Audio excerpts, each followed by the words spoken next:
As far as racial equity, Maine is a very traditionally white state, and most of our leadership is white.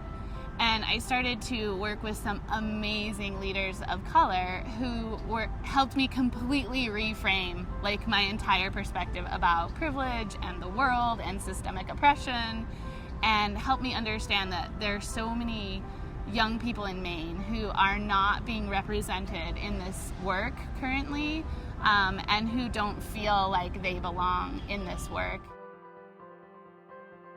We recognize that Maine youth are powerful, and that Maine is rich in natural resources and poor, socioeconomically. What I see is this gap missing, this big separation between all these wants and all these resources and then success and actually moving forward. We've developed a program, Youth Changemakers in Maine, to nurture leadership, because I think that it's really critical that we build a really powerful support systems around diverse groups of folks to really do innovative problem solving in this work. Diversity, equity, and inclusion, we don't necessarily name them. It's more assumed that that is integral to the components of what makes Changemakers work. The people who are leading everything that we're doing come from really diverse backgrounds, and it's because of what you bring to the table. It's because of all of you being present in that. That's what we want. So we don't have any sort of check boxes. We don't have any sort of we really need this, these people at the table. It's more who is missing, and how do we make this a space where they feel safe enough to, to sit at? How is this a safe table? Everyone gets paid for their involvement. We cannot stress that enough. That is unheard of in the environmental sector and a lot of nonprofit strong sectors. So, everyone who comes through gets training. Everyone who comes through, we find mentors to offer to them, because that is a leadership role, to organize and coordinate a gathering where you have 75 attendees and different components and different breakouts and this and that, being mindful to accessibility, being mindful to, different learning styles, all of that. And they're applying that, and they're teaching subjects that they're passionate about, that they have backgrounds in. Do like a back and forth. Okay. Hello. How are you? I'm good. I'm fine. Oh, that sounds great, right? So a lot of this work is about shifting power.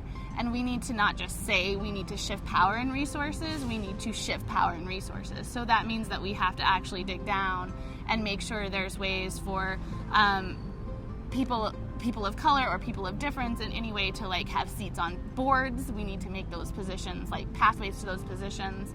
We need to create mentoring programs that allow that to happen. We need to elevate voices differently. Oh yeah.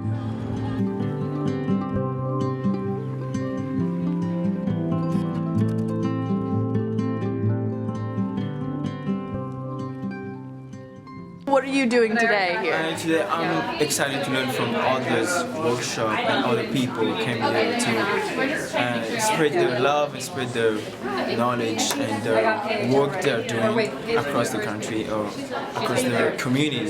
So I'm pretty much excited today. Stories are important. It helps us break down our barriers. We don't often bring our full selves to the table, but once one person becomes vulnerable, it's really easy to see that trickle effect with everyone else. And it also helps to show that we are more alike than we are unlike. So I'm going to tell you a little story about my summer. So this summer I took on a fellowship with Changemakers, and a part of that is to create or become a part of, get involved with an action project. And so my action project was co-leading the Outdoor Afro chapter in Maine. And especially engaging with the outdoors, there's not a lot of people that look like me.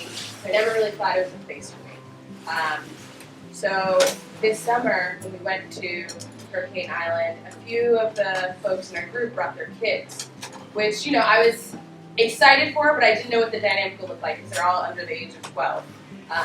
But there was this one moment when I was climbing the rock wall, and this group of young little people are just rooting me on. They're like, go Nehru, go Nehru. I'm like, I can do it, I can do it, I can do it. They're really the ones that amp me up, and it was so amazing. And then, after I got down, they're all giving me high fives. I'm like, yes, so great. And I had this moment of clarity, wow, they're gonna see themselves out here. They're gonna know that this is a place for them. And I didn't know that, like, going into outdoor afro, like, I would come away with this. Like, I would create this opportunity. But that's what we are as change makers. We're challenging the norms, challenging, like, who gets to be in these spaces, who gets invited in these spaces. And honestly, like, representation does matter. Like, they're going to be able to engage in these types of activities and feel like this is a space for them. One of the reasons why Changemakers is successful is because of how Olivia and I work with each other. She and I grow from each other a lot. She has this really strong background, a traditional like educational background too, a traditional teacher background, an environmental ed background. And then I come in as someone who is as non-traditional as they come. To be perfectly honest, I think I entered this work like a well-meaning white person. Like a lot of like liberal, well-meaning white people enter this work, and like I was like, oh yeah, this work is important. Like and you know, and then I was just like, I had one of the young leaders who I work with really closely now, like really kind of called me out on some of the early like procedures and kind of group functioning we were doing. And it wasn't like a harsh call, it was just like she was brave enough in a power dynamic at that time that wasn't level and wasn't equal. She was brave enough to be like, stop, like this is not authentic, this is not going to work, this is just perpetuating like a lot of the things that we're like vocally saying we are dismantling, and we need to just like stop everything. And then instead of leaving me there and just walking away and saying whatever, like this person is not, you know, I'm not gonna waste my time here anymore, she like stayed with it. And she leaned back into me and was like, we can do this. And I was receptive to it, you know, even though initially I felt very defensive and very like vulnerable and uncomfortable. And I was like, okay, we're gonna go into this work and we're really gonna try to do it in the best ways that we can. There are so many times when you are having self-doubt, you're having a stomachache, maybe your whole worldview is shifting and things are kind of blowing up for you mentally. You're like, and then you have a lot of guilt and you have a lot of shame, or you question like, why haven't I been doing this all along?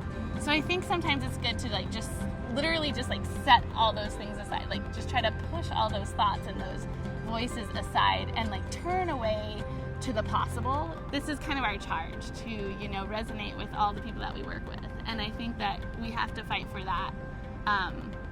And so you just have to kind of enter into it and take the journey. It's a journey, and you just have to kind of like be gentle to yourself, because it will be difficult and it never ends.